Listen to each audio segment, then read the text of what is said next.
Don Lebatard. Stugotz lies so much, and he doesn't take inventory of his lies, that even when he's telling the truth, we don't believe him on anything. What's wrong, Stugotz? What are you objecting to? I mean, listen, I've done this to myself, so I'm frustrated at myself. I'm not going to lash out elsewhere because I understand why everyone would think that I was the one who did this. But I am sitting here telling you guys that I did not do it. Stugotz. You absolutely took a bite out of a piece of pizza and put it back with the rest of the pizza.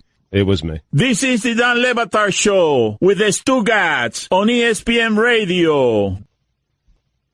Everyone, imagine I'm sitting here, and this is 24 hours removed from Stugotz leaving the room because he said, "I'm so sorry, I'm so annoying." And then he claimed there's Ambien or his medication, something that yesterday he was revving high, like everything that he said blowtorched against my face and scalded my eyebrows. Been better today, right? Took 10 milligrams less.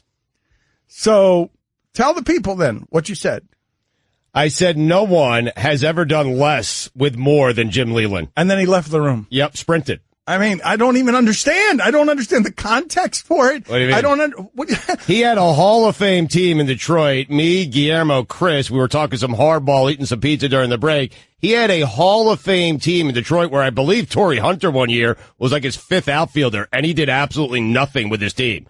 I'm telling you, like Guillermo will go through the roster for you. It is incredible. It is littered with Cy Young Award winners and Hall of Famers. And he did nothing with it. Nothing. Made the playoffs a couple of times, got to an ALCS, but anything short of a World Series title is a terrible job by Jim Leyland. Here's the thing. I used to think Dusty Baker was the person that did less with more. Like, no one has done less with more than Dusty Baker. Because he had the Giants, he had the Cubs, he had the Reds, he had the Nationals. He had crazy players and never won anything. But then I saw this little stretch by Jimmy from 2011 to 2014 with the Tigers. Those teams were stacked. And if you go back to who he had on the Pirates, if the Marlins didn't win that World Series, he'd be one of the all-time losers in sports, right? I forgot about Bonds Bonilla Vince like.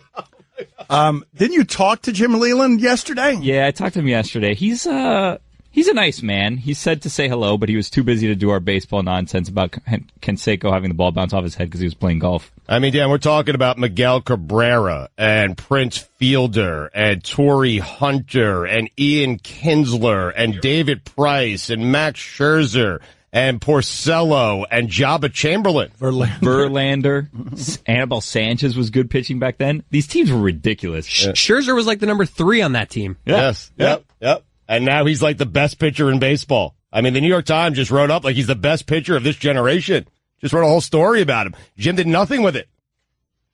I mean, if your 3 is Scherzer going up against another team's 3, you should probably win a World Series. What does that have to do with anything we've been talking about today?